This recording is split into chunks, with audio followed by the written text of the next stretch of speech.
सर्वांना मैत्रीपूर्ण आजच्या सुप्त क्लासमध्ये सर्वांचं हार्दिक हार्दिक स्वागत. विशेष लोक आजच्या सुप्त क्लासला आहेत, त्यामुळं त्यांचंही हार्दिक स्वागत. कारण मुंबईहून आमचे धनवंत साहेब जे पाणीचे अभ्यासक आहेत, तर ते आजच्या सुप्त क्लासला आवर्जून या ठिकाणी उपस्थित आहेत. तसेच नूतन ज्यांची भारतीय बौद्ध महासभे सचिवपदी जे विद्यार्थी आमचे आदरणीय मित्र रमाकांत सर या ठिकाणी उपस्थित आहेत. तसेच आमचे आदरणीय दादासाहेब पाटील त्यांचं गायकवाड तेही या ठिकाणी उपस्थित आहेत. आणि आपण सर्वजण आपल्या सर्वांचं आणि तसेच आमचे एक फार मोठा उपक्रम ज्यांनी 14 ऑक्टोबरला केला, सायकलीवरून नागपूरला प्रवास केला, असे आमचे आदरणीय मित्र संदीप कांबळे चौकात तेही या ठिकाणी उपस्थित आहेत.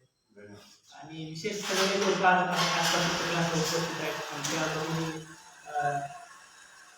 निहाजी मॅडम आहेत, वैशाली मॅडम आहेत, मॅडम आहेत आणि आमची जळगावची बहीण उपस्थित आहे. या सर्वांचं आजच्या या सुप्त क्लासमध्ये हार्दिक हार्दिक स्वागत. गेली 2 वर्ष आपण या सुप्त क्लासच्या माध्यमातून भगवंताची जी मूळ शिकवण आहे ते जाणून घेण्याचा प्रयत्न करत आहे. 74वा सुप्त आहे आणि हे सुप्त शिकत असताना जाणून घेत असताना गेल्या 73 सुत्तांचा यालाही बेस आहे. जसं मग अशी अमित सर म्हणाले की प्रत्येक सुत्तातून आपल्याला नव्या गोष्टी शिकायच्या आहेत आणि ह्या सुत्तामधून पण अनेक गोष्टी आपल्याला शिकायला मिळणार आहेत. सुत्त थोडंसं दिसायला लहान आहे, किचकट आहे, पण मी माझ्यापर्यंत प्रयत्न करणार आहे की ते तुम्हाला कसं अगदी समजेल या दृष्टीने माझा प्रयत्न राहणार आहे. दिगनक सुत्त आहे, 74 नंबरचं सुत्त आहे, मध्यम निकायामध्ये आहे. दिगनक नावाचा एक परिव्राजक आहे आणि हा जो परिव्राजक आहे तो भगवंतांना भेटण्यासाठी आलेला आहे. या भगवंत त्यावेळी राजग्रह भूतकट पर्वतावरती शुकर नावाची एक गुहा आहे, त्या गुहामध्ये विहार करत होते. आणि त्या विहार करत असताना हा जो दिगनक नावाचा जो परिव्राजक आहे, म्हणजे आपल्यासारखाच तो एक परिव्राजक आहे, त्याला असं तो भगवंताकडे आला. कारण त्या काळात भगवंताकडे अनेक प्रकारचे लोक यायचे आणि अनेक प्रकारच्या मतमतांतर घेऊन भगवंतांकडे यायचे आणि त्यांची ते आपली मतं भगवंतांच्या पुढे ठेवायचे आणि भगवंतांसोबत वादविवाद करायचे किंवा आपण म्हणूया की ते समजून घेण्याचा प्रयत्न करायचे. आणि असाच हा जो दिगनक नावाचा जो हा परिव्राजक आहे, त्यालाही त्याच्या मनामध्ये कदाचित भगवंताविषयी त्यांना अगोदर ऐकलं असेल, भगवंत अनंत आहेत, बुद्ध आहेत, सम्यक संबुद्ध आहेत, अशा प्रकारची धारणा त्याला माहीत असल्यामुळे आणि तो ज्या मताचं आचरण करत आहे किंवा ज्या मताला घेऊन तो पुढे जात आहे, तर त्याच्याविषयी त्याला असं वाटलं असेल की आपण एखाद्या तज्ञ व्यक्तीकडून आपली मतं योग्य आहेत की अयोग्य आहेत ते जाणून घ्यावी आणि त्या दृष्टीने तो भगवंतांकडे आलेला आहे आणि तो त्याचं जे काय मत आहे तो भगवंताच्या पुढे ठेवत आहे. आपण बघूया की भगवंताच्या काळात भगवंत ज्यावेळेस गृहस्थी होते आणि ग्रह त्याग केल्यानंतर त्या काळामध्ये जवळपास 62 प्रकारची मत प्रणाली होत्या, 62 प्रकारचे मत लोक होते किंवा पंथ होते. आणि हे 62 प्रकारचे जे पंथ आहेत ते आपण बघू शकतो की आपले जे काही दिगनिकाय नावाचा जो ग्रंथ आहे त्या ग्रंथामध्ये आपण ब्रह्मजाल सुत्त आहे, त्या ब्रह्मजाल सुत्तामध्ये 62 प्रकारची मतं, त्या मतांचं विवेचन केलेलं आपल्याला पाहायला मिळतं. म्हणजे यामध्ये ही जी मतं कशा प्रकारची आहेत की लोकांना त्यांच्यासाठी पडलेले प्रश्न आहेत की मी कुठून आलो, माझ्या मृत्यूनंतर काय होणार आहे, जग शाश्वत आहे की अशाश्वत आहे, अशा प्रकारचे अनेक मतं लोकांच्या मनामध्ये होते. कारण बऱ्याचदा लोकांना आपल्याविषयी जाणून घ्यायला उत्सुकता असते आणि मग माझा जन्म कसा झाला, माझा जन्म कुणाकडून झाला, कर्ता कोण आहे, कर्विता कोण आहे, अशा प्रकारचे अनेक मतांतर त्या काळात उपस्थित होते. आणि त्याच काळात भगवंताने ग्रहत्याग केलेला आपल्याला पाहिला आहे. कारण भगवंताच्या मनामध्ये पण अशा प्रकारचे ज्या काही प्रश्न आहेत ते पडलेले होते. मी एवढा म्हणजे सुखी समृद्धी जीवन जगत असताना सुद्धा मी अस्वस्थ आहे, चिंतित आहे, भयभीत आहे, दुःखित आहे, अशा प्रकारच्या ज्या काही गोष्टी आहेत. आणि मग बाकीची जनता ज्यांच्याकडे काहीच नाही तेही त्यांचं कसं काय, अशा प्रकारचे अनेक प्रश्न भगवंताच्या मनामध्ये पण पडले होते आणि भगवंतांनी ग्रहत्याग केलेला आपण पाहतो. आणि मग ह्या सगळ्या गोष्टींचा, ह्या 32 जे काय मत आहेत किंवा ह्या 32 पंथ आहेत, ह्या पंथांचा भगवंताने अभ्यास केलेला आहे आणि अभ्यास करून काही निष्कर्ष काढलेले आपल्याला पाहायला मिळतात. आणि मग ह्या दिगनिक सुत्ताचा ज्यावेळेस आपण अभ्यास करणार आहे त्यावेळेस ह्या मतांना सुद्धा आपण थोडंसं जाणणं फार गरजेचं आहे. कारण बाबासाहेबांनी ज्यावेळेस आपला बुद्ध त्यांचा धम्म हा ग्रंथ लिहिला, त्या ग्रंथामध्ये बाबासाहेबांनी भाग 6 या घटकामध्ये बुद्ध आणि त्यांचे समकालीन अशा प्रकारे एक 6 लोकांची मतं यामध्ये मांडलेली आहेत. म्हणजे ह्या 6 लोकांची मतं ज्यावेळेस आपण जाणून घेऊ त्यावेळेस बुद्धांचं काय त्यामध्ये वेगळं आहे हे आपल्याला समजायला सोपं जाईल, आणि हा जो दिग्निक जो आहे परिवारात त्याचं जे काय मत आहे ते समजायला आपल्याला सोपं जाईल. म्हणून मी थोडंसं त्याविषयी या ठिकाणी आज थोडंसं सांगण्याचा प्रयत्न करणार. पहिला जो आहे त्यामधला तो पूर्ण कश्यप नावाचा एक व्यक्ती आहे. तर त्याचा जो वाद होता तो काय होता की अक्रियवाद. अक्रियवाद म्हणजे काय की कर्माचा आत्म्यावरती काही परिणाम होत नाही. म्हणजे जो मगाशी मी म्हटलं की लोक या गोष्टींमध्ये अडकले आहेत, माझं काय, माझा आत्मा कुठं आहे, त्या ज्या गोष्टी आहेत. तसाच तो जो व्यक्ती आहे तो त्याचा वाद आहे, तो अक्रियवाद आहे. त्याला असं वाटतं की जो काय कर्म आपण करतो त्या कर्माचा आत्म्यावरती काही परिणाम होत नाही. स्वतःला काही काम करणे किंवा दुसऱ्याकडून करून घ्यावे, स्वतः आपण काय काम करावं किंवा दुसऱ्याकडून करून घ्यावे, म्हणजे हत्या केली तरी चालेल, चोरी केली तरी चालेल, व्यभिचार केला तरी चालेल, खोटे बोललं तरी चालेल, या जरी काय आपण दुष्कृत्य केली तर या दुष्कृत्यांचा आत्म्यावरती काही परिणाम होत नाही असं मत या पूर्ण कश्यपांचं होतं. किंवा मनुष्य ज्यावेळी मरतो त्यावेळी तो त्याच्या मूळ स्वरूपात विलीन होतो. म्हणजे ज्या मनुष्याचा मृत्यू होतो, मनुष्य कसा घडलेला आहे, त्याची काया कशी घडलेली आपण पुढे बघणार आहे, त्यामुळे आता त्याच्यात जास्त जाणार नाही. पण ती एक धारणा होती की माणसाचा मृत्यू झाल्यानंतर तो त्याच्या मूळ घटकामध्ये विलीन होतो. अशा प्रकारचा हा अक्रियवाद पूर्ण कश्यपांचा आहे. हे एक आहे. दुसरे जे आहेत ते मक्कली गोसाल नावाचे आहेत व्यक्ती. त्यांचा जो वाद आहे तो नियतिवाद आहे. तर ते काय म्हणतात, दैववाद किंवा निश्चयवाद त्याला म्हटले गेले की कोणीही काही घडवू शकत नाही. म्हणजे हे जे काय घडत आहे ते कोणीही काही घडवू शकत नाही. दुःख कुणालाही नष्ट करता येत नाही किंवा वाढवता येत नाही असं त्यांचं मत आहे. किंवा अनुभवाचा वाटा प्रत्येकानं उचलला पाहिजे असा हा नियतिवाद आहे. म्हणजे हे जे काय घडत आहे ते काय कोण घडवत नाही असं त्याचं म्हणणं आहे. किंवा दुःख जे आपण भोगतो ते दुःख नष्ट करता येत नाही किंवा वाढवता येत नाही अशा प्रकारचा नियतिवाद या मक्कली गोसालांनी मांडलेला हे त्यांचं मत आहे. पुढे जाऊन अजित केसकंबल नावाचा एक व्यक्ती आहे. तो कशाचा वाद, त्याचा काय वाद आहे तर विनाशवाद. तो विनाशवाद कसा आहे तर ते काय म्हणतात की यज्ञ किंवा होम याला काही अर्थ नाही. म्हणजे जे काही यज्ञ त्या काळी करायचे तर त्याचा काही अर्थ नाही असं त्यांचं म्हणणं आहे. किंवा आत्म्याला भोगावी लागणारी सुख दुःखाची फळे किंवा परिणाम असला काहीही परिणाम आहे. जो काय आत्मा आहे त्याला काय सुख दुःख भोगायचं आहे किंवा त्याचा जो काय परिणाम आहे अशा प्रकारची कुठलीही काही गोष्ट नाही असं त्यांचं मत आहे. किंवा स्वर्ग नाही, नरक नाही अशा प्रकारचा त्यांचा हे आहे. जगातील कोणत्याही दुःखातून आत्म्याची सुटका होऊ शकत नाही हा त्यांचा काय आहे विनाशवादाचा मत आहे. आणि जन्म मरणाच्या 84 लक्ष योनीच्या फेरीतून गेलेच पाहिजे, त्यानंतरच आत्म्याच्या दुःखाचा अंत होईल असं एक त्यांचं मत आहे. म्हणजे जे काय आपण ऐकतो अनेकदा ऐकलेलं आहे की जन्माच्या ज्या काही 84 फेरी आहेत या फेरीतूनच आपला आत्मा गेला पाहिजे, तरच आपला आत्म्याचा किंवा दुःखाचा अंत होईल अशा प्रकारची त्यांची ती धारणा आहे. पुढचे एक जे चौथे व्यक्ती आहे ते फक्त प्रक्षायन आहे. तर त्यांचा जो वाद आहे तो अनन्यवाद आहे. म्हणजे काय ते म्हणतात, जीव हा पृथ्वी, आग, तेज, वायू, सुख दुःख आणि आत्मा या सप्त महाभूतांचा बनलेला आहे. म्हणजे ही जी काय आपली काया आहे ती काया कशी बनलेली आहे तर पृथ्वी, आग, तेज, वायू, सुख दुःख आणि आत्मा या सप्त महाभूतांचा बनलेला आहे असं त्यांचं मत आहे. यापैकी कोणतेही दुसऱ्यावर अवलंबून नाही. म्हणजे ह्या ज्या काही घटक आहे हे घटक एकमेकावरती अवलंबून नाही, त्यांचा एकमेकावरती परिणाम होत नाही असंही त्यांचं मत आहे. आणि ते स्वयंभू आणि शाश्वत आहे, त्याची कशानेही नाश होऊ शकत नाही असं त्यांचं मत आहे.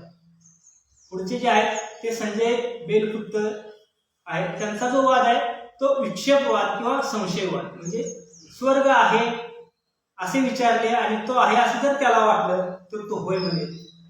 मानव प्राणी निर्माण कोणी केले आहे हे जर त्याला असं वाटलं की हे कोणी केलेलं आहे तर तो त्याला जे वाटेल तो ते उत्तर देईल अशा प्रकारचा त्याचा वाद आहे. माणसाला त्याच्या कर्माची फळे भोगावी लागतात काय, जर त्याला वाटलं की ते लागतात किंवा लागत नाही, त्याला जे वाटेल ते तो उत्तर देणार अशा प्रकारचा त्याचा तो वाद आहे. आणि आत्म्याचे अस्तित्व आहे काय त्याला वाटलं की मला वाटलं आहे तर मी आहे म्हणणार, मला वाटलं नाही तर नाही म्हणणार. अशा प्रकारचा त्यांचा संजय पुत्तांचा काय वेणुपुत्तांचा विक्षेपवाद किंवा संशयवाद अशा मताचा तो एक व्यक्ती आहे. आणि 6वे जे आहे ते महावीर आहे.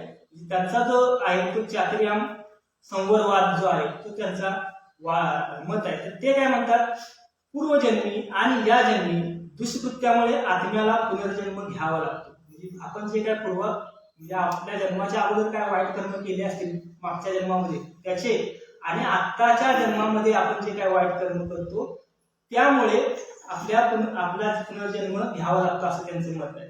आणि म्हणून माणसाने त्या दुष्कर्मामधून जर वाचायचं असेल तर त्यांनी काय सांगितलेलं आहे, 4 गोष्टी सांगितलेल्या आहेत. त्या 4 गोष्टी काय आहेत, एक हिंसा न करणं, चोरी न करणे, खोटे न बोलणे आणि 4 मालमत्ता न करणे आणि ब्रह्मचर्याचं पालन करणे. ह्या जर गोष्टी केल्या तर त्यांना असं वाटतं की आपण त्यातून मुक्त होऊ शकतो असं त्यांचं वाद आहे. आणि मग ह्या सगळ्यांचा विचार केल्यानंतर आपण आता भगवंतांच्याकडे येऊया की भगवंताचा वाद काय. म्हणजे भगवंतांनी ह्या सगळ्या गोष्टींमधून ज्या काही गोष्टी केलेल्या आहेत भगवंत आपण बघतोय की भगवंत सांगत आहे की माझा वाद नाही, माझा सिद्धांत आहे. आणि माझा सिद्धांत काय आहे, जगात माणूस दुःखी आहे त्याचं दुःख नष्ट करणं हा माझा काय आहे, हे माझं काम आहे. आणि जो प्रतीत्य समुत्पाद आहे तो माझा सिद्धांत आहे. म्हणजे जे काय घडत आहे ते कारणाने घडत आहे. आणि जे काय कारण आहे ते कशा पद्धतीची कारण असणार आहे ते आपण थोडस नंतर बघणार आहोत. आणि अजून भगवंत म्हणतात की हे लोकी जग धम्मराज्य बनवणं हा माझा उद्देश आहे. जे काय जगात दुःखी आहे त्या दुःखातून मुक्त करणं हा माझा हेतू आहे. अशा प्रकारचं भगवंताचं मत आहे. आणि अशा प्रकारचं हे मत आपण पाहतो की आणि मग आता ज्या वेळेस आपण या सुत्ताकडे येतोय त्यावेळेस ह्या सुत्तामध्ये 4 गोष्टी आपल्याला प्रामुख्याने बघायच्या आहेत. जसे की एक आपली दृष्टी आहे आणि त्याचा वाद आहे आणि त्याचा आहे त्याग करणं आणि प्रतीत्य समुत्पादन. या 4 गोष्टी आपण या सुत्ताच्या माध्यमातून जाणून घेण्याचा प्रयत्न. माझा हेतू हाच होता की अशा प्रकारचे अनेक लोक होते जे अशा आपली मतं मांडण्याचा प्रयत्न करत होते आणि ह्या मतांमधून ही मतं त्यांना अंतिम सत्याकडे घेऊन जाणारी नव्हती किंवा ही जी मतं आहेत हे दुःखातून मुक्त करण्यासाठी ह्या मतांचा कुठल्याही प्रकारचा उपयोग नव्हता. अशा प्रकारची ही 6 मतं किंवा 62 प्रकारचे जे मत होते ते आहे. आणि मग ज्यावेळी हा जो दिग्नाथ नावाचा परिव्राजक आहे तोही त्याची एक धारणा आहे. त्याला असं वाटलं असेल की भगवंताने गेल्यामुळे मी ज्या धारणेचं आचरण करतोय त्या धारणेमधून मला जर बाहेर पडायचं असेल तर अशा व्यक्तीकडे गेलं पाहिजे जो खऱ्या अर्थानं दुःखमुक्त आहे, जो निर्वाण प्राप्त आहे, जो अनंत आहे. अशा व्यक्तीकडे गेलो तर मलाही त्याचा लाभ होईल अशा प्रकारची धारणा घेऊन तो भगवंतांकडे आलेला आहे. आणि मग तो भगवंतासोबत येऊन भगवंताची विचारपूस करून जे काय आपण जसं एखादा पाहुणा आपल्याकडे आलेला असतो त्या पाहुण्याची आपण विचारपूस करतो तशा प्रकारची विचारपूस करून भगवंताच्या तो बाजूला उभा राहतो. आणि मग भगवंताला तो म्हणतो की भगवंत मी ह्या मताचा आहे किंवा ह्या दृष्टीचा आहे, सर्व मला पसंत नाही, सर्व मते मला पसंत नाही, हे त्याचं मत आहे. आणि मग भगवंत पुढे जाऊन भगवंताने काय गोष्टी सांगितलेल्या आहेत तर ते आपण लिहून पण घेण्याचा प्रयत्न करतो. मग पुढे काय त्यांचा संवाद बघा. गौतम मी ह्या मताचा आहे, ह्या दृष्टीचा आहे, सर्व मते मला पसंत नाही. अग्निवेश सर्व मते मला पसंत नाही, हे मत सुद्धा तुला पसंत नाही का असं भगवंतांनी त्याला प्रश्न केलेला. म्हणजे जे तुझं मत आहे तुला पसंत नाही पण तुला तुझं जे मत पसंत नाही हे सुद्धा हे आहे का असं त्यांनी म्हटलेलं आहे. पुढे भगवंत म्हणतायत गौतम जर हे मत मला पसंत असेल तर ते सुद्धा तसेच आहे, ते सुद्धा तसेच आहे. अग्निवेश जगात बहुतेक माणसे असे आहेत की जी हे सुद्धा तसेच आहे, हे सुद्धा तसेच आहे असे म्हणतात. ते ह्या मताला तर सोडित नाही पण दुसऱ्या मताला ग्रहण करतात. आणि अग्निवेश अशी माणसे जगात फार थोडी आहेत की जी हे सुद्धा तसेच आहे, हे सुद्धा तसेच आहे असे म्हणतात. ते त्या दृष्टीला सोडतात आणि दुसरी दृष्टी ग्रहण करीत नाही. परत पुढे त्यांचा संवाद आहे. अग्निवेश काही श्रमण ब्राह्मण ह्या मताला ह्या दृष्टीला मानणारे आहेत, मला सर्व मते पसंत नाही. काही श्रमण ब्राह्मण या मताला ह्या दृष्टीला मानणारे आहेत, मला सर्व मते पसंत नाही. अग्निवेश काही काही श्रवण ब्राह्मण या दृष्टीला मानणारे आहेत. मला काही काही मते पसंत आहेत, काही काही मते पसंत नाहीत. आता आपण यामध्ये 4 प्रकारच्या दृष्टी सांगितलेल्या आहेत. तर त्या दृष्टी काय आहेत त्या लिहून घेऊ आणि त्या समजून घेण्याचा प्रयत्न करू. आता यामध्ये जो हा अग्निवेश आहे तो अग्निवेश काय म्हणतोय की मी त्याची जी पहिली दृष्टी आहे त्याचं जो मत आहे तो काय म्हणतोय की सर्व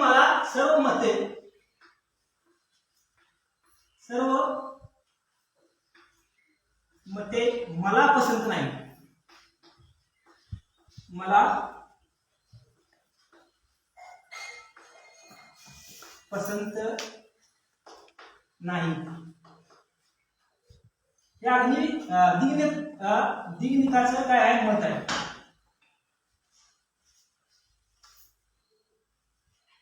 आता भगवंत त्याला हे समजावून सांगत असताना भगवंत काय सांगत आहे की सर्व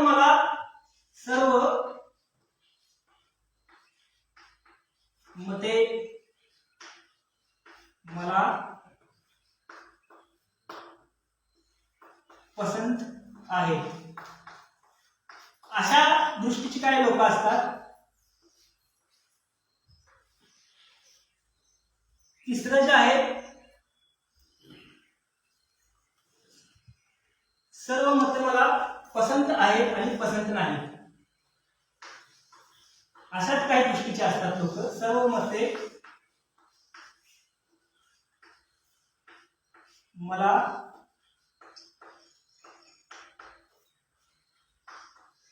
पसंत आहे आणि नाही सुद्धा.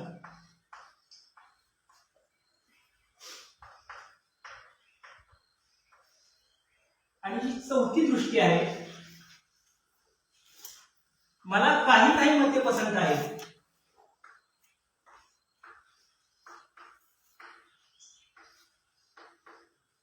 काही काही मते पसंत आहेत आणि काही काही मते पसंत नाही. ह्या ज्या 4 प्रकारच्या दृष्टी आहेत या 4 प्रकारच्या दृष्टी घेऊन आपण काय करत असतो जीवन जगत असतो. आणि हा जो दिग्नाक आहे त्याचं एकच मत ठोस त्याचं मत आहे की तो त्याला काय म्हणतो की मला सर्व मते पसंत नाही या दृष्टीचा मी आहे. आणि मग भगवंत त्याला ज्यावेळेस म्हणतायत की तू हे जे मत आहे हे जे तुझं मत आहे हे तुझं मत तुझ्यासाठी जसं म्हटलं गेलं की हे सुद्धा मत तुझं आहे हे तुझं पसंत आहे का. तर तो काय म्हणतोय की होय हे जे काय माझं मत आहे मी सर्व मताचा पसंत नाही तर ते माझं मत माझ्या पसंतीचं आहे असं तो म्हणतोय. आणि मग भगवंताने सांगितलेले आहेत लोक आहेत की बाबा तू हे मताचा आहेस पण तुला जे काय वाटतं हेच सत्य आहे. हेच सत्य अनेक लोकांना रुचणार नाही. म्हणजे भगवंताने इथं सांगायचं की तुझ्यासारख्या अनेक लोक आहेत ते वेगवेगळ्या मताचे आहेत. जसं तुला वाटतं की तुझं मत पसंत आहे तसं तुझं मत दुसऱ्यांना पसंत नसणार आहे. दुसरा जो असणार आहे तो त्याला तुझं तर कदाचित हे मत पसंत नसणार आहे. किंवा अजून काही असे लोक आहेत की सर्वच मतं त्यांना पसंत आहे. सगळं म्हणजे उदयचं पण मत पसंत आहे, अमित सरांचं पण मत पसंत आहे, नितीन सरांचं पण मत पसंत आहे असं पण आहे. आणि अशी काही लोक आहेत की जी मत आहे म्हणजे उदय सरांचं पण मत पसंत नाही किंवा आपल्या सुनील सरांचं पण मत पसंत नाही किंवा गायकवाड सरांचं पण मत पसंत नाही अशी पण काही लोक आहेत. आणि मग इथं काय म्हटलेलं आहे की आणि अशी काही लोक आहेत की काही मत म्हणजे उदय सरांचं एक मत पसंत आहे पण एक मत अमित सरांचं पसंत नाही, एक मत नेस्कर सरांचं पसंत आहे आणि दुसरं मत आहे ते गोविंद सरांचं मत त्याला पसंत नाही. अशा मताची पण काही लोक आहेत.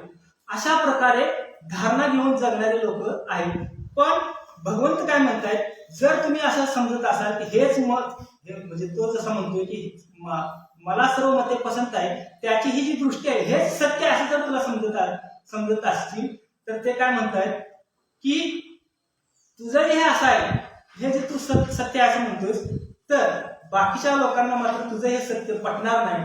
आणि मग काय होईल तर वादविवाद होईल. कारण तुला तुझं मत पटवून देण्यासाठी तुला इतरांसोबत वादविवाद करावे लागेल किंवा दुसरे लोक तुझं मत कसं चुकीचं आहे हे सांगण्यासाठी ते काय करतील, वादविवाद करतील. आणि मग त्यामुळे काय होईल, तर वादविवादामुळे काय होईल, हिंसा होईल, हिंसा होईल आणि दुःखाकडे जाईल. म्हणजे तुझं जे हे काय, तुझं मत पसंत, तुला जे मत आहे, पसंत मत आहे, ते तुझं मत तुला दुःखाकडेच घेऊन जाणार आहे. कारण तुझं जे मत आहे ते तुला दुःखातून मुक्त करणार नाही. अशा प्रकारची तुझ्या मताची काय आहे, धारणा आहे. आणि म्हणून भगवंत म्हणतात की अशा मताला, अशा प्रकारची जी मतं आहेत, ही मतं आपल्याला काय करतात, दुःखाकडे घेऊन जातात. आता आपण पाहतो की अलीकडेच एक आपल्या एका व्यक्तीने एक प्रकारचं वक्तव्य केलं आणि अनेक त्याच्याविषयी लोकांच्या मत म्हणजे काय म्हणतात त्याला, की बाहेर आले की बाबा त्याने जे काय वक्तव्य केलेलं आहे तर ते चुकीचं वक्तव्य केलेलं आहे, त्याला कुठल्याही प्रकारचा आधार नाही.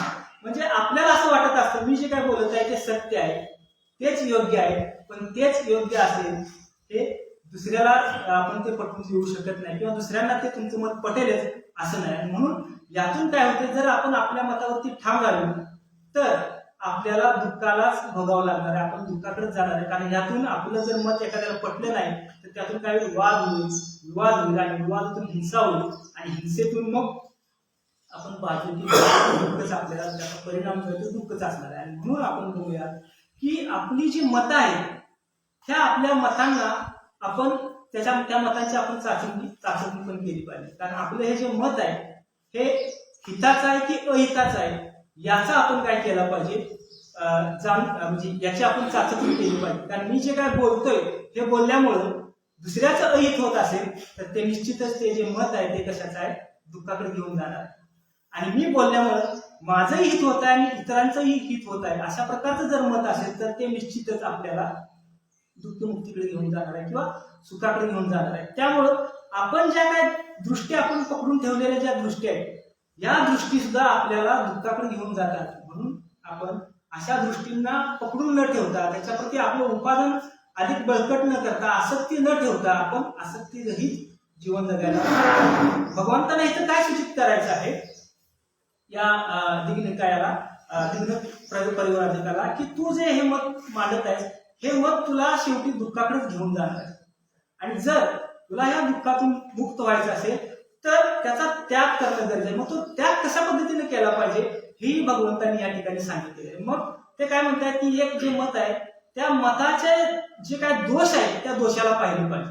म्हणजे जे मी काय सांगत आहे त्याचे जे काय दोष आहेत हे दोष आपण त्याचे योग्यरित्या काय केले पाहिजे, जाणलं पाहिजे. माझ्या ज्या मताचा जो दोष आहे त्या दोषाला जर आपण योग्यरित्या जाणलं आणि समजलं की हे माझं जे मत आहे ते दुःखाकडे घेऊन जाणार आहे, ते हिंसेकडे घेऊन जाणार आहे, वादविवादाकडे घेऊन जाणार आहे आणि दुःख माझ्या जीवनामध्ये सातत्याने राहणार आहे, हे जर समजलं तर तो व्यक्ती काय करतोय, त्याचा तो काय करतो, ह्या गोष्टीने जर माझ्या जीवनामध्ये वारंवार दुःख येणार असेल तर तो व्यक्ती त्या दुःखाला काय करतो, सोडून देतो, त्या मताला सोडून देतो, त्या दुःखाचा तो त्याग करतो किंवा त्या मताला तो फाटा देण्याचं काम करू शकतो. आणि म्हणून आपण आपल्या जीवनामध्ये आपल्या मतांचं जे काही परिणाम आहे त्या परिणामांना योग्यरित्या जाणलं पाहिजे. जोपर्यंत त्या परिणामांना आपण योग्यरित्या जाणणार नाही तोपर्यंत खऱ्या अर्थानं आपण दुःखातून मुक्त होणार नाही किंवा ती मतं आपण सोडायला तयार होणार नाही. आपल्याला काय वाटत असतं माझं मत आहे ते योग्यच आहे आणि मी जे सांगतो तेच खरं आहे, हे जर असं आपण म्हणून बसलो तर आपण खऱ्या अर्थानं आपण दुःखमुक्त होणार नाही किंवा आपल्या मतांचा इतरांच्या जीवनावरती तो चांगला परिणाम होणार नाही. म्हणून अशी जी काही मतं आहेत त्या मतांचा आपण त्याग करणं फार महत्वाची गोष्ट या ठिकाणी सांगितलेली आहे. अजून काय म्हटलेलं आहे की काय काय लोक असं म्हणतात की माझं मत पसंत नाही हेच सत्य आहे किंवा माझी मत हे पसंत आहे हेच सत्य असं ज्यावेळेस म्हणत असतील तर तिथं भगवंत काय म्हणतात, जो व्यक्ती मला मत पसंत नाही असा जो व्यक्ती म्हणतो तर ते म्हणतात की तो आसक्तीच्या त्याचं जे मत आहे ते आसक्ती धारण केलेलं मत आहे किंवा तो संयोगाचा आहे किंवा तो त्यामध्ये आनंद मानणार आहे किंवा त्या गोष्टीचं तो अध्यासन करणारा किंवा उपादानाच्या जवळ गेलेलं त्याचं मत आहे. म्हणजे तो त्या मताला चिकटून राहिलेला व्यक्ती आहे. हे म्हणजे माझी हीच दृष्टी आहे, ह्याच मताचा मी आहे आणि हे मी मत सोडणार आहे अशा प्रकारची त्याची धारणा आहे.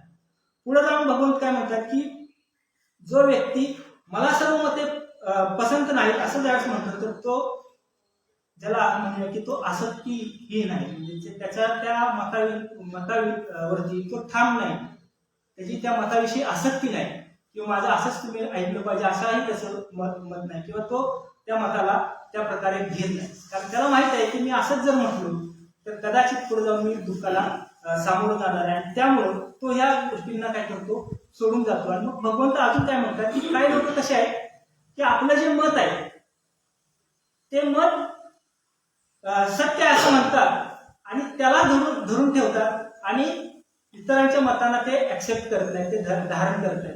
पण काही लोक असे आहेत की आपलं मत चुकीचं जेव्हा समजतं त्यावेळेस त्या मताचा ते त्याग करतात आणि इतर जी काही चांगली मत आहेत त्या मतांना ते काय करतात, धारण करतात आणि ते जीवन यापन करतात. पण आज आपण ज्यावेळेस आपण बघतो आपल्याकडे, त्यावेळेस आपण या धारणेमध्ये कधी असत नाही की जर समजा जरी आपल्याला वाटतं की माझं एखादं मत चुकीचं आहे तर आपण त्या चुकीच्याच मताला कसं योग्य आहे असं सांगण्याचा प्रयत्न करतो. ही म्हणजे काय, ती असत्य आहे त्या मताविषयीची.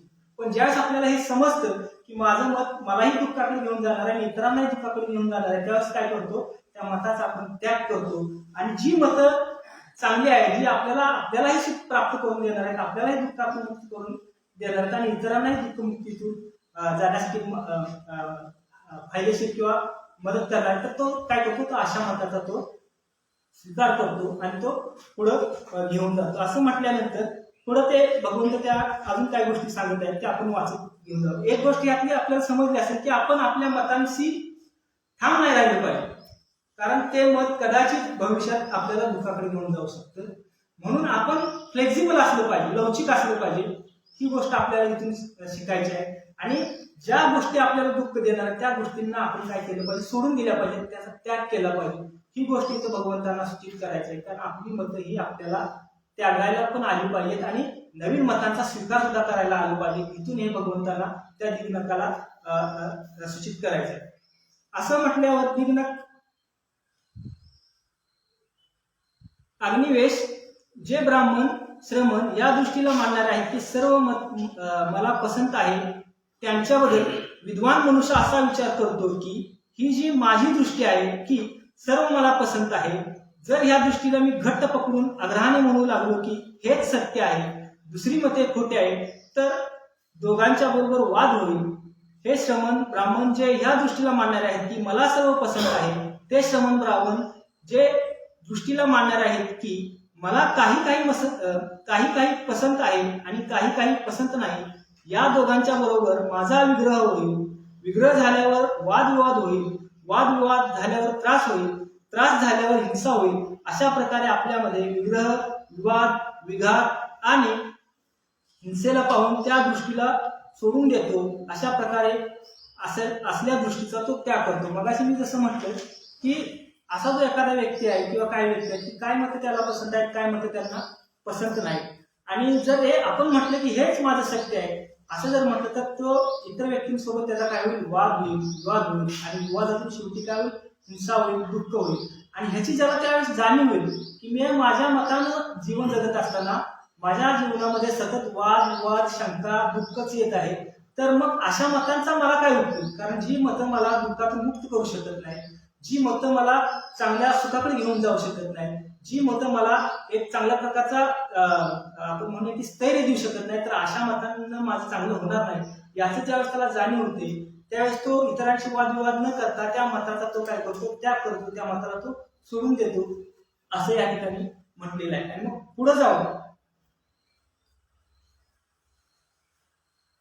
अग्निवेश या दृष्टीला मानणारे आहेत की मला सर्व पसंत नाही, त्या बाबतीत विद्वान मनुष्य असा विचार करतो की जी ही माझी दृष्टी आहे, मला सर्व पसंत नाही, त्या दृष्टीला मी घट्ट पकडून आग्रहाने म्हणू लागलो आहे, हेच सत्य आहे आणि दुसरी सर्व मते खोटे आहेत.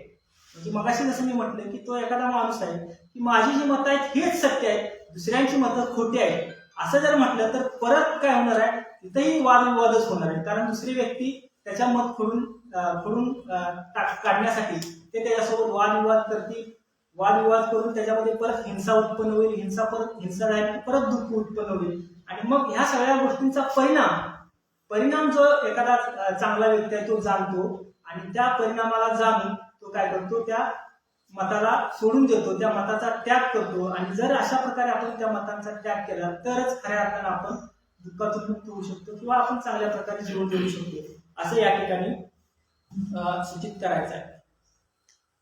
पुढं भगवंत आता त्यांचं थोडस आता आपल्या स्वतः व्यक्ती आलेला आहे. पुढे काय म्हणतात बघा, अग्निवेश हे जे शरीर आहे, रूप बनलेले आहे, ते 4 महाभूतांनी बनलेले आहे. माता पित्यापासून बनलेले आहे. डाळ भाताने वाढलेले, अनित्य विनाशाच्या तुटण्याच्या विध्वंसाच्या स्वभावाचे आहे. त्याला अनित्य दुःख, रोग, फोड, शल्य, आजारपण, पृथ्वी, उधार, उसनवर घेतलेले शून्य, अनात्म असले पाहिजे. या शरीराला अनित्यतेच्या स्वरूपात जाणल्यावर त्याचा या शरीरा संबंधाचा छंद, लोभ, स्नेह, आपलेपणाचा भाव नष्ट होत असतो. आता हे जे काय आपण शरीर आहे, हे शरीर कसं बनलेलं आहे याविषयी भगवंतांनी काय केलेलं आहे, सांगितलेलं आहे. आता शरीराची जी धारणा आहे, आपण ज्यावेळेस मनुष्य म्हणून आपला मगाशी कसं म्हणतो की लोकांनी आपण जन्माला आलो, आपला जन्म कसा झाला, कुठून झाला, याचा कोण करता आहे का, कर्मीच आहे का, अशा प्रकारची धारणा आहे. आणि अशी धारणा असल्यामुळे त्यांना असं वाटतं की मला हे जे मिळालेलं शरीर आहे ते कुणीतरी मला दिलेलं आहे, किंवा कुणीतरी मला ते शरीर काय केलेलं आहे, दिलेलं आहे, आणि तो त्याच्यावरती विश्वास ठेवतो. पण भगवंतांनी इथं सांगितलेलं हे जे शरीर आपल्याला जे प्राप्त झालेलं आहे, हे जे रूप आपल्याला प्राप्त झालेलं आहे, ते कसं प्राप्त झालेलं आहे, तर पहिली जे आपल्या आपल्यामध्ये 4 घटक आहेत, तर तो पहिला घटक आहे तो पृथ्वी आहे. पृथ्वी घटक आहे. दुसरा आहे आप. तिसरा आहे तेज. आणि चौथा आहे वायू. त्याच्यासोबतच अजून भगवंत काय म्हणतात की आपल्याला हे जे रूप प्राप्त झालेले ते आपल्या आई वडिलांकडून. आई वडील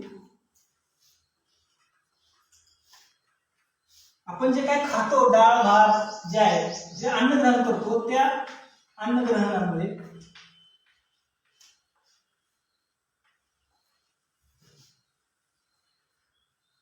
अन्नग्रहण आणि ह्या ज्या काही गोष्टी आहेत, ह्या गोष्टीने आपण आपलं जे काही रूप आहे हे रूप आपल्याला प्राप्त झालेलं आहे. हे रूप प्राप्त होत असताना पृथ्वीचे जे काही घटक आहेत ते जवळपास पृथ्वीचे घटक आहे 20 घटकांनी आपल्या ह्या कायमध्ये रूपामध्ये पृथ्वीचे घटक आहेत.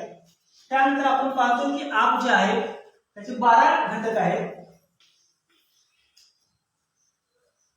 तेज आहे त्याचे 4 आहेत. आणि जी वायू आहे त्याचे 6 घटक आहेत. असे 42 प्रकारे हे जे घटक आहेत त्या पृथ्वी, आप, तेज, वायूतून आपण प्राप्त केलेले आहेत. आणि हे प्राप्त करण्यासाठी आई वडील एकत्र येणं गरजेचं आहे. ज्यावेळेस आई वडील एकत्र आलेले आहेत त्यावेळी आपण आपलं हे जे काय रूप आहे आपण काय केलेलं आहे, धारण केलेलं आहे. हे रूप धारण केल्यानंतर ह्या रूपाला पुढे वाढवण्यासाठी आपण जे काय अन्न ग्रहण करतो तर त्या अन्नानं आपला ही काय आपली म्हणजे चालत आहे अशा प्रकारची धारणा आहे. आणि मग हे जे बघितल्यानंतर ही जे काय घेतले हे 4 घटक जे आहेत हे आपण उसनवार घेतलेले आहेत. म्हणजे हे पृथ्वीचे घटक आहेत, आप आहे, तेज आहे, वायू, हे आपल्याला उसनवार मिळालेले घटक आहेत. ज्यावेळी आपल्याला हे समजतं हे माझं नाही, मी म्हणून जी माझी काया धारण केलेली आहे, आई वडिलांकडून जी मी काया धारण केलेली आहे ती काया माझी नाही, तर मी कोणाकडून घेतलेली आहे, पृथ्वी घटकाकडून. माझ्याकडे जे पृथ्वी घटक आहेत त्याच्यातील 20 घटक आहेत. त्यामध्ये आपलं जे काही कठीण पदार्थ आहेत, कडक पदार्थ आहेत, म्हणजे अगदी केसापासून मांस, आपले दात, आपले हड्डी वगैरे, हे सगळे जे काही घटक आहेत ते आपण पृथ्वी या घटकाकडून घेतलेले आहेत. तर ते कसं घेतलेलं आहे, जसं आपण अन्न खातो, अन्न घटक जे खातो त्या अन्नाचं त्या प्रत्येक घटकाला ते अनुकूल असतात, अशा प्रकारे ते घेतलेले आहेत. त्यानंतर आपण पाहतो की आपण जो आप जो वायू आहे, आप जो आहे म्हणजे जे पाणी आहे त्या पाण्याकडून 12 आपण गोष्टी घेतलेल्या आहेत. म्हणजे आपल्या शरीरामध्ये ज्या काही पातळ पदार्थ आहेत, जसे की आपली लघवी आहे, शेंबूड आहे, रक्त आहे, अशा प्रकारचे जे काही स्निग्ध पदार्थ आहेत ते आपण आप या घटकाकडून घेतलेले आहेत. त्यानंतर तेज जो घटक आहे, जे काही उष्णता आपण घेतलेली आहे ती उष्णता आपण तेज घटकाकडून घेतलेली आहे. आणि जो वायू आहे, जे आपण हवा घेतो, ऑक्सिजन घेतो, हे जे काही घटक असे 6 प्रकारचे जे घटक आहेत, ह्या सगळे घटक आपण उसनवार घेतलेले आहेत. आणि त्यावेळी आपलं हे रूप बनलेलं आहे.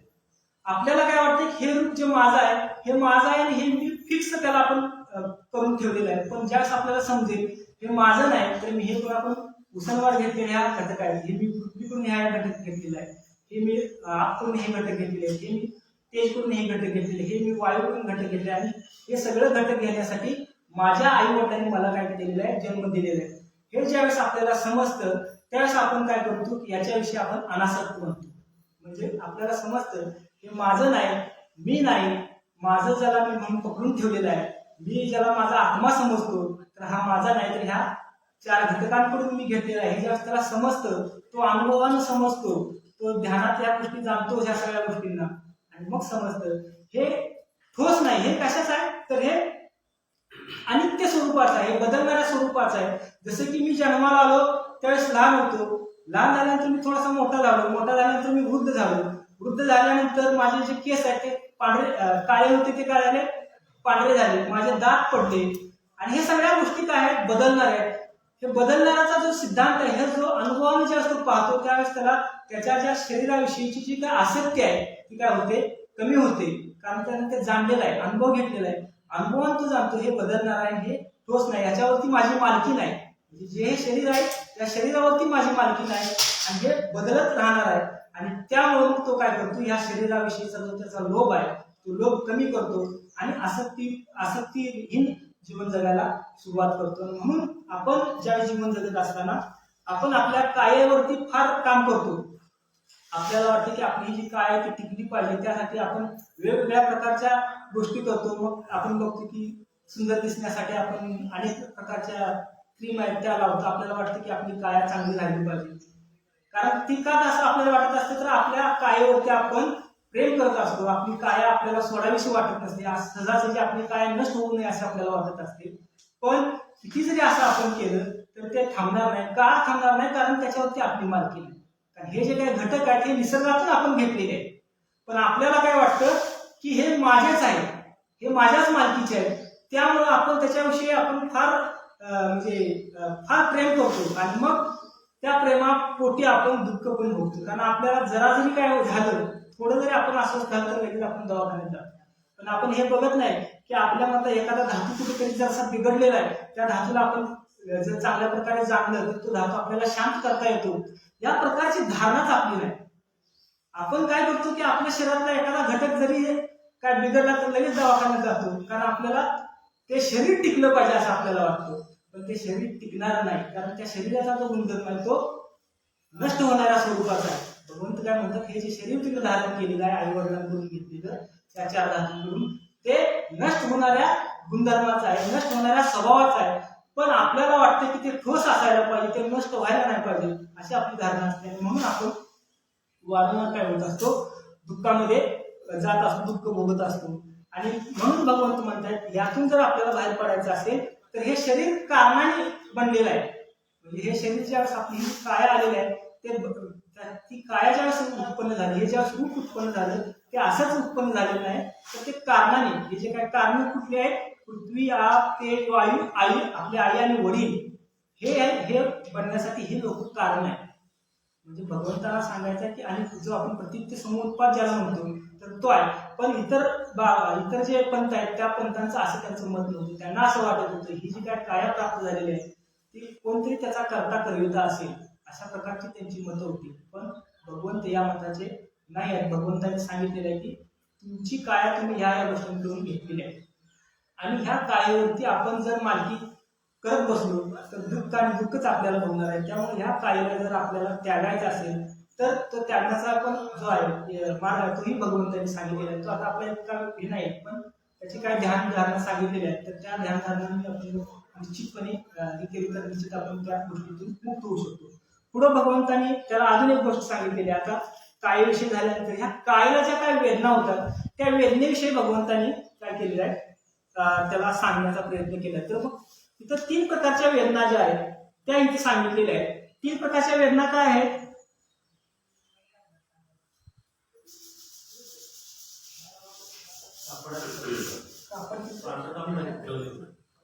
तर 3 प्रकारच्या ज्या वेदना आहेत, ही जी काय आपण कायाभूत जे धारण करतो ह्या कायेला रूपाला ज्या काय वेदना होतात त्या 3 प्रकारच्या वेदना असतात. त्या 3 प्रकारच्या वेदना कुठल्या आहेत, एक आहे सुख वेदना,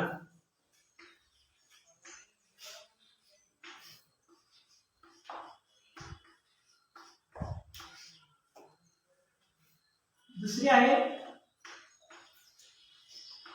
दुःख वेदना,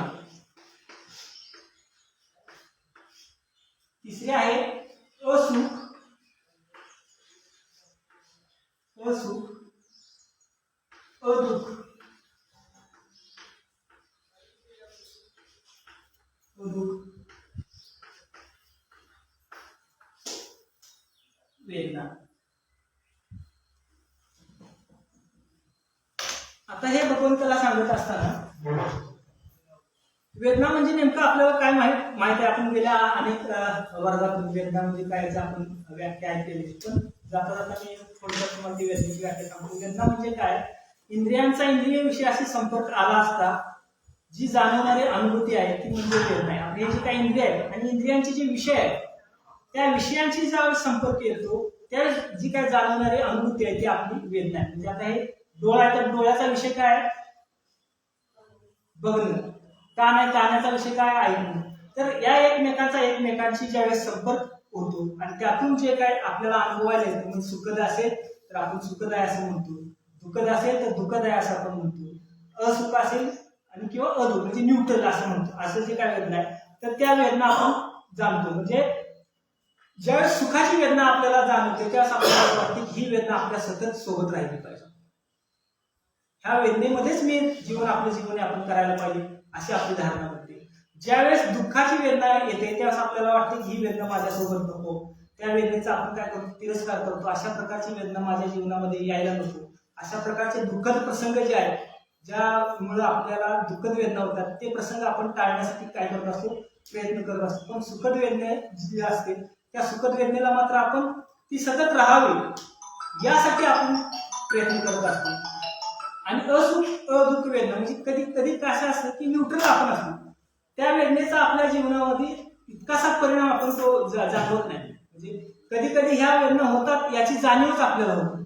आपण ज्या दोन वेदना आहेत त्या वेदनेच्या जास्त संपर्कात असतो. कुठल्या, सुखद म्हणजे आपल्याला एखादं सुखद रूप पाहावंसं वाटतं आणि त्या रूपामध्येच आपल्याला गुरफटून पडावंसं वाटतं, त्या रूपामध्येच आपल्याला घोंगावत बसावंसं वाटतं. कारण ती सुखद आहे, ती पाहिजेची वेदना आहे, ती आपल्याला पाहावी पाहिजे असं वाटतं.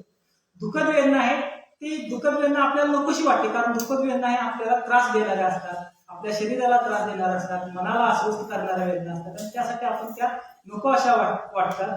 आणि असुख अदुःख वेदना ह्या वेदना म्हणजे कशा आहेत की एखादं पाणी आहे, पाणी पिल्यानंतर आपल्याला असं वाटतं का की म्हणजे फार चांगलं आहे आणि फार वाईट आहे असं वाटतं का, नाही. तर त्याच्याविषयी अशी आपली ठोस अशी एक वेदना नाही. तर अशा प्रकारच्या ज्या वेदना असतात त्या न्यूट्रल वेदना असतात. भगवंत काय म्हणतात, हे ज्यावेळी एखादी सुखद वेदना आपण उपभोगत असतो त्यावेळी त्या क्षणाला दुःखद वेदना तिथे नसते किंवा असुख अदुःख वेदना सुद्धा तिथे नसते. फक्त आपण सुखद वेदनेचाच अनुभव करत असतो.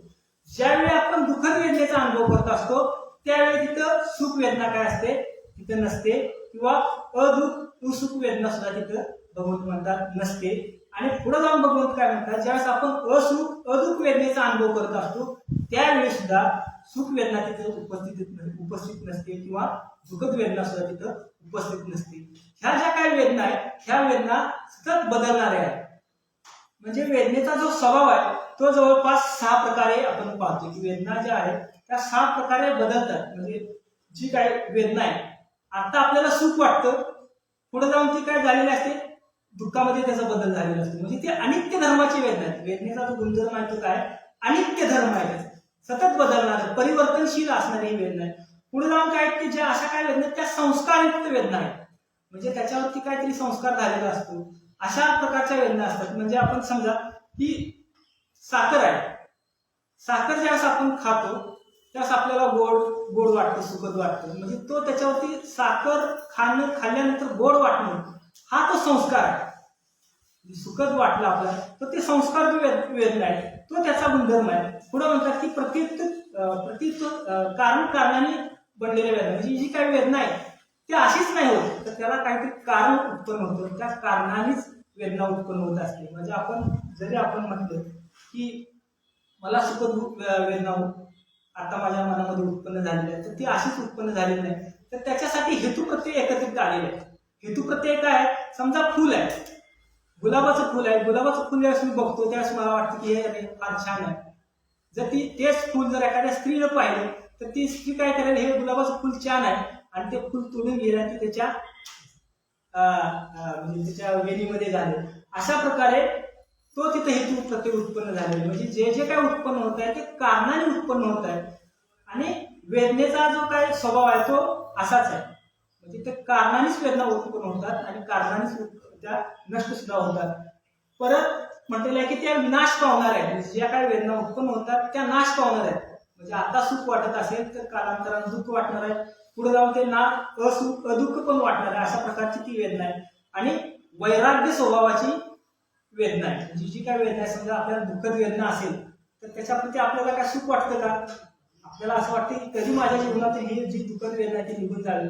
आणि त्याच्याप्रती आपण काय करतो, जो काय आपला राग आहे तो अरागामध्ये आपण हे करतो की त्याच्याप्रती आपण पकडून ठेवत नाही ती वेदना, तर त्या वेदनेचा आपण काय करतो, संपवण्यासाठी आपण प्रयत्न करतो. की म्हणून ती जी वेदना आहे ती वैराग्य स्वरूपाची आहे. आणि पुढं सहावा जो त्याचा गुणधर्म सांगितलेला आहे तो निरोध पावणाऱ्या स्वभावाची आहे. ही ज्या काही वेदना आहेत त्या नष्ट होणाऱ्या स्वरूपाच्या आहेत, नष्ट होणाऱ्या स्वरूपाच्या आहेत. अशा प्रकारे वेदनेचा स्वभाव गुणधर्म या ठिकाणी सांगितलेला आपल्याला पाहायला मिळतो. मग पुढं जाऊन आपण पाहतोय की एखादा बुद्धिवान जो श्रावक असेल तर तो कसा या वेदनेपासून मुक्त होतो, या प्रकारचे इथं या ठिकाणी त्यांनी सांगितलेले आहे. तर ते म्हणतात की तो वेदनेला वेदना म्हणून पाहतो, त्याच्याविषयी तो त्या वेदनेला पकडून ठेवत नाही, तर तो तिन्ही प्रकारच्या वेदनेला तो काय करतो, त्या वेदनेतून मुक्त होतो. ही वेदना माझी आहे असं तो समजत नाही, ही वेदना उत्पन्न होणार आहे, नष्ट होणार आहे, याला तो योग्य प्रकारे जाणतो.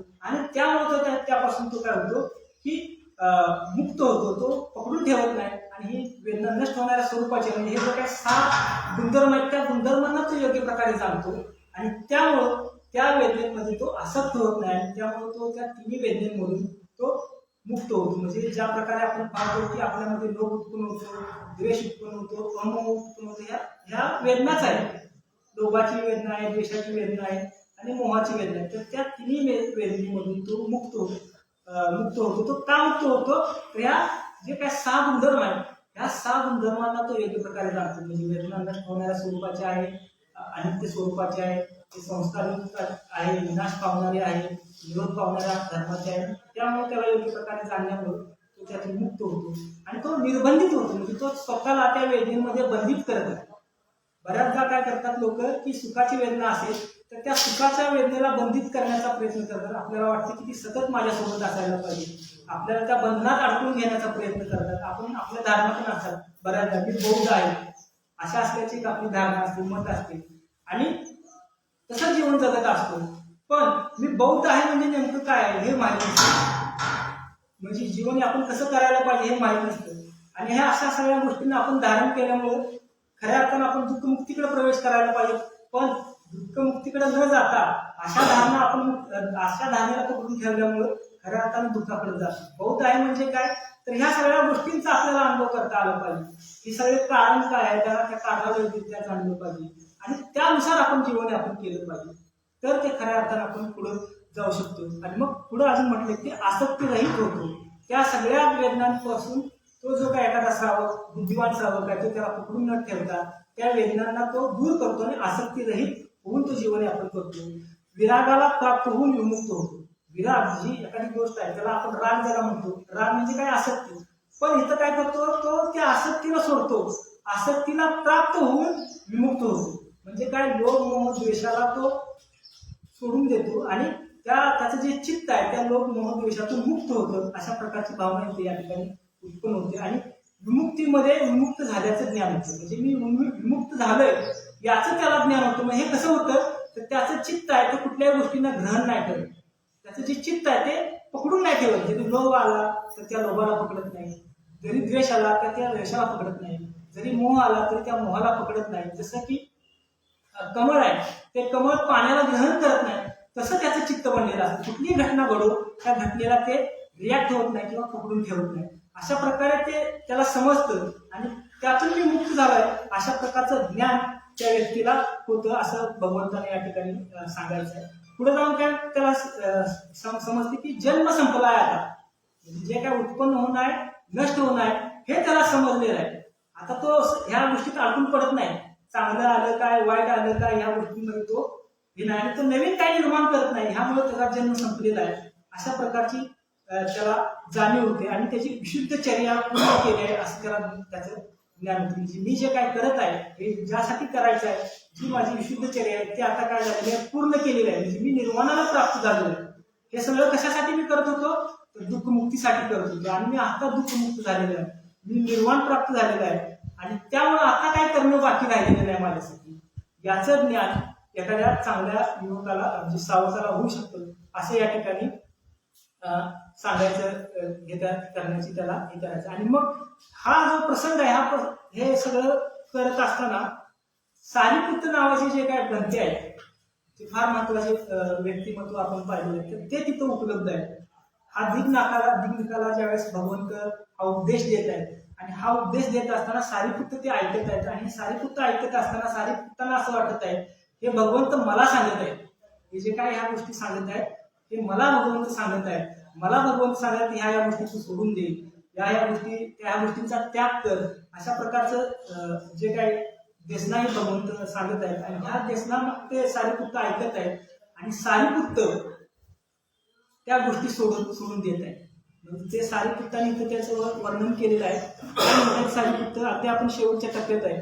त्यावेळी आयुष्यमान सारीपुत्र भगवानाच्या मागे उभे राहून त्यांना पंख्याने वारा घालत होते. तेव्हा आयुष्यमान सारीपुत्रांना असे वाटले भगवान मला उद्देशून त्या गोष्टींना सोडून देण्यास सांगत आहेत. म्हणजे ज्या आपण सकाळपासून ज्या बघितल्या त्या गोष्टी मलाच सांगत आहेत, ह्या सगळ्या सोडून देण्यासाठी असं ते म्हणत आहेत. आणि सुगत मला उद्देशून त्या गोष्टींचा त्याग करायला सांगत आहेत. अशा प्रकारे विचार करीत असता आयुष्यमान सारीपुत्रांचे चित्त त्या आश्रमापासून वेगळे होऊन मुक्त झाले. हे ऐकत असताना ते सगळं अगदी बघत आहे, उत्पन्न कसं होत आहे, नष्ट कसं होत आहे, याचा अनुभव सारीपुत्र करत आहे. आणि त्याला ते काय करतात, सोडून देत आहेत, त्याग करत आहेत. त्यावेळेस त्यांचं जे चित्त आहे ते चित्त या आश्रमांपासून मुक्त झाले. आश्रम काय, काम असो, भाव असो, दुःख असो, जे आहेत हे आश्रमातून ते चित्त मुक्त झालेलं आहे. लोभातून, मोहातून, द्वेषातून मुक्त झालेलं आहे. आणि हे जे यावेळी हा जो सारीपुत्र आहे तर त्यावेळेस कदाचित अरहंत झालेला आहे. म्हणजे अरहंत कधी होतो, तर ह्या आश्रमातून मुक्त होतो. आणि हा अरहंत बनण्यासाठी कारक कोण बनलेला आहे, तर एक दिग्नाथ नावाचा उपासक बनलेला आहे. ही सर्वात महत्वाची गोष्ट या ठिकाणी. म्हणजे एखादा उपासक अरहंत बनण्यासाठी कारक बनू शकतो, हे बौद्ध धर्मातलं सगळ्यात महत्वाचं बेस्ट उदाहरण आहे असं मला या ठिकाणी वाटतं. कारण बघा, जर एखादा व्यक्ती तो तिथे येतो, त्याची मतं तो घेऊन आलेला आहे, त्या मतं जाणून घेऊन तो पुढे त्याला जीवनयापन करायचं. आणि हे मत सांगत असताना भगवंताने हा सगळा उपदेश त्याला दिलेला आहे. हा उपदेश सारीपुत्र ऐकत आहेत, आणि हा उपदेश ऐकत सारीपुत्र आपल्या आश्रमांमधून मुक्त होत आहेत. आणि हा मुक्त होण्यासाठी एक स्पार्क होणं गरजेचं असतं. आणि तो स्पार्क कोण झालेला आहे, हा दिग्नाथ झालेला आहे. ही फार महत्वाची गोष्ट. आणि हे तितकंच नाही तर पुढे जाऊन काय झालं, हा दिग्नाथामध्ये पण काय गोष्टी उत्पन्न झालेल्या आहेत, तर हा दिग्नाथ हे ऐकत असताना त्या दिग्नाथमध्ये धर्मचक्षु उत्पन्न झालेले. म्हणजे हा दिग्नाथ हे सगळं भगवंताचं सगळ्या गोष्टी ऐकत आहे. हे वेदना कशा उत्पन्न होतात, आपली काया कशी उत्पन्न झालेली, आपला जन्म कसा झाला, ह्या सगळ्या गोष्टी ऐकत असताना त्याच्या मनामध्ये सुद्धा धर्मचक्षु उत्पन्न झाले. आणि हा धर्मचक्षु उत्पन्न झाल्यानंतर त्या धर्मचक्षु उत्पन्न झाल्यानंतर ही गोष्ट त्याला समजते की जे काही उत्पन्न होत आहे ते सर्व नाशवंत आहे. म्हणजे अनित्यतेचा जो सिद्धांत आहे तो त्याला तिथंच समजलेला आहे. आणि तिथंच समजल्यानंतर त्याला परत 7 गोष्टींचं ज्ञान झालेलं आहे. त्या 7 गोष्टींचं ज्ञान काय आहे, तर दिट्टधम्म म्हणजे दिट्टधम्म म्हणजे जे काही घडत आहे, प्रतीच्य समोत्पन्न आहे, त्याचं त्याला ज्ञान झालेलं आहे. म्हणजे हे जे काय घडतं ते कारणाने घडत आहे, याचा कोणी करता करिता नाही, या विषयीचं त्याला ज्ञान त्या दिग्नाथाला तिथं उत्पन्न झालेलं आहे. पुढं दुसरं एक त्या तिथं झालेलं आहे की पत्त धर्म, ज्याला म्हणतो की प्राप्त धर्म. जे काय आपल्याला एक पंच इंद्रिय जे आहे त्या पंच इंद्रियाच्या माध्यमातून हे सगळं घडत आहे. जे आपण रूप पाहतो ते डोळ्याने पाहतो, शब्द ऐकतो ते कानाने ऐकतो, रस घेतो तो जिभेने घेतो, गंध घेतो तो आपण नाकाने घेतो, आणि स्पर्श होतो तो आपल्या ह्या शरीराने होतो. अशा प्रकारचे ह्या पंच इंद्रिय प्राप्त जे आपल्या 5 इंद्रिय झालेले आहेत, या पंच इंद्रियांच्या माध्यमातून हे सगळ्या गोष्टी जाणतो. याविषयीचं ज्ञान त्याला त्या दिगनाथाला त्याच वेळी तिथे प्राप्त झालेलं आहे. परत काय झालेलं आहे की विदित धर्म, ज्याला आपण म्हणतो की जाणलेला जो धर्म आहे त्याविषयीचं ज्ञान सुद्धा ह्या दिगनाथाला तिथंच प्राप्त झालेलं आहे. म्हणजे काय जाणलं त्यानं? अनित्य आहे. अनित्य काय आहे? अनित्य म्हणजे बदलणार आहे, परिवर्तनशील आहे. तर काय अनित्य आहे? दुःख आहे. दुःख आहे हे आहे आणि अनात्म, अनित्य, अनात्म, अनात्म ह्या तीन लक्षणांचं त्याला त्या ठिकाणी काय झालेलं आहे? ज्ञान झालेलं आहे. म्हणजे दुःख आहे ते दुःखही नष्ट होणार आहे. माझी ही जी कायम ज्याला ठोस म्हणून पकडून ठेवलेलं आहे ती सुद्धा काय आहे? माझी कायम आहे आणि त्याच्याविषयी तो अनासक्त बनलेला आहे. तर या प्रकारचं ज्ञान या दिगनाथाला इथे झालेलं आपल्याला पाहायला मिळतो. परत चौथं जे काय त्याला ज्ञान झालेलं आहे त्याला म्हटलेलं आहे की परियोगोळा धर्म, म्हणजे पर्यावरण गाढ धर्म, म्हणजे गंभीर जो धर्म आहे तो त्याला तिथे समजलेला आहे. म्हणजे काय? कुशल काय आहे, अकुशल काय आहे. तर कुशल काय आहे तर एखाद्या दृष्टीला आपण पकडून ठेवायचं नाही आणि ज्या गोष्टी सोडायच्या त्या सोडणं, हे कुशल आहे. अशा प्रकारचं त्याला ज्ञान झालेलं आहे. अकुशल काय? जर त्या दृष्टीला आपण पकडून ठेवलं तर काय होणार आहे? वाद होणार आहे, विवाद होणार आहे, चिंता, अस्थिरता, भय उत्पन्न आपल्या जीवनामध्ये होणार आहे. या प्रकारचंही ज्ञान त्याला तिथे उत्पन्न झालेलं आहे आणि तो त्या सोडायला पाहिजे अशा प्रकारचंही ज्ञान त्याला उत्पन्न झालेलं आहे तिथं आपल्याला पाहायला मिळतो. आणि पाचव्या प्रकारचं जे त्याला ज्ञान उत्पन्न झालेलं आहे तिने विच्छिक इच्छा, म्हणजे शंकारहित, हेही त्याला ज्ञान उत्पन्न झालेलं आहे. म्हणजे शंका त्याच्या सगळ्यात भरून पडलेली आहे. ही जी काय काया मला उत्पन्न झालेली आहे, जसं आपण समजतो की हे कोणीतरी काया मला प्राप्त करून दिलेले आहे, हे देवानं काया मला दिलेले, हे जीवन मला काय देवाकडून मिळालेलं, अशा प्रकारची जी काय धारणा आहे ती त्याची गळून पडलेली आहे. त्याला माहिती आहे की याला देव कारण नाही, याला कोणी कोण कर्मिता नाही, तर हे याला कारण कोण आहे? तर पृथ्वी, आग, तेज, वायू आणि माझे आई वडील. जर माझे आई वडील एकत्र आले नसते तर कदाचित हे पंच स्कंद आहेत ते आपल्याला प्राप्त झाले नसते. अशा प्रकारची धारणा त्याला उत्पन्न होते. म्हणजे त्याच्या सगळ्या शंका काय होतात? नष्ट होतात. हे त्याला ऐकत असतानाच त्याचं ज्ञान तिथं उत्पन्न झालेलं आपल्याला पाहायला मिळतं. आणि पुढे जाऊन सहाव्या प्रकारचं जे त्याला ज्ञान झालेलं आहे ते वेसारज्य, म्हणजे वाद विवाद रहित. आता तो ठरव, म्हणजे तो कुठल्याही वादविवाद पडणार नाही आता. म्हणजे जसं की एखादा योग्य चांगला श्रावक असेल ज्याला ह्या सगळ्या गोष्टीचं ज्ञान होतं तर तो वादविवाद न पडता जे काय घडत आहे त्याच्याविषयी अनासक्त होऊन तो जीवन यापन करतो. तशा प्रकारचं ज्ञान या दिगनाथाला प्राप्त झालेलं आपल्याला पाहायला मिळतं. शेवटचे सातव्या प्रकारचं ज्ञान आहे ते अपरपच्चय, म्हणजे स्वावलंबी स्वावलंबी बनणं. म्हणजे जे काय भगवंताचा जो धम्म आहे त्या धम्माचा शास्त्राच्या धम्मामध्ये स्वावलंबी बनण्याचं ज्ञान त्याला उत्पन्न होतं. म्हणजे आता त्याला कुणाला आधार घेण्याची गरज नाही, कारण ह्या गोष्टी त्याला जर समजल्या तर तो निश्चित त्याचा आधार घेऊन तो दुःखमुक्त होऊ शकतो. याच्यासाठी तो स्वावलंबी बनतो. म्हणजे जर आपल्याला समजलं हे दुःख आहे, ह्या दुःखाचं कारण हे, हे दुःखाचं निवारण हे आहे, हे दुःखाचं निवारण करण्याचा जो मार्ग आराष्टांगिक मार्ग आहे, याचं जर ज्ञान आपल्याला झालं तर मग मी अमित सरांची वाट बघणार नाही, मी सुनील सरांची वाट बघणार नाही, मी नेसकर सरांची वाट बघणार नाही, मी BM सरांची वाट बघणार नाही. मी त्याला कशाचे आधार घेणार? मी आराष्टांगिक मार्गाचा आधार घेणार आणि माझं जीवन यापन करणार. अशा प्रकारचं ज्ञान या व्यक्तीला इथे उत्पन्न झालेलं पाहायला मिळते. आणि म्हणून आपण या गोष्टींवरती आपला विश्वास असणं फार गरजेचं आहे. भगवंताचा जो मार्ग आहे तो कुठल्याही अद्भुत गोष्टींकडे घेऊन जाणारा नाही. भगवंताचा जो मार्ग आहे तो दुःखमुक्तीकडे घेऊन जाणारा मार्ग आहे. आणि इथं भगवंताला हेच सूचित करायचं आहे दिगनाथाला, तुझं जे मत आहे हे मत सुद्धा तुला दुःखाकडे घेऊन जाणार आहे. तर या मतांविषयी आपण अनासक्त झालं पाहिजे, त्याच्यापासून दूर झालं पाहिजे, अशी मतं आपण दूर साधली पाहिजे. आणि जे जे आपल्या हिताचं आहे, जे इतरांच्या हिताचं आहे त्या गोष्टींना आपण धारण केलं पाहिजे, त्या गोष्टींना प्राप्त करून आपण जीवन यापन केलं पाहिजे. तरच आपण खऱ्या अर्थाने दुःखमुक्त होऊ शकतो, इतरांनाही दुःखमुक्त होण्यासाठी कारक बनू शकतो. जसा हा दिगनाथ सारीपुत्राला कारक बनण्यासाठी कारक बनला, तसा आपण इतरांच्या जीवनामध्ये सुख प्राप्त करण्यासाठी कारक बनू शकतो. असा एकंदरीत हा सगळा ह्या सगळ्या गोष्टी इथे झाल्या. आणि हे सगळं झाल्यानंतर, सगळं प्राप्त ह्या सगळ्या गोष्टी झाल्यानंतर तो भगवंतांना काय म्हणतो? शेवटी भगवंतांना म्हणतो की ज्याप्रमाणे उलटे पडलेले सरळ करावे, झाकलेले उघड करावे, हरवलेले मार्ग दाखवावा, अंधारात दीप ठेवावा, त्याचप्रमाणे आपण गौतमाने अनेक प्रकाराने धर्माला प्रकाशित केलं. आजपासून आज जन्म आपण गौतमाने माझा अंजलीवर शरणागत उपासक म्हणून स्वीकार करा. सगळ्यात महत्वाची गोष्ट काय आहे, तर तुम्ही जो काय मला धर्म आज सांगितलेला आहे तो अनेक प्रकारे मला त्याची उकल करून सांगितलेली आहे. जसं एखाद्या आंधळ्या व्यक्तीला प्रकाश द्यावा, अंधारात मेणबत्ती द्यावी, तसं प्रकाशित मला तुम्ही केलेलं आहे. उलट पडलेलं जे भांड आहे त्याला सरळ करावं अशा प्रकारचं ज्ञान तुम्ही दिलेलं आहे.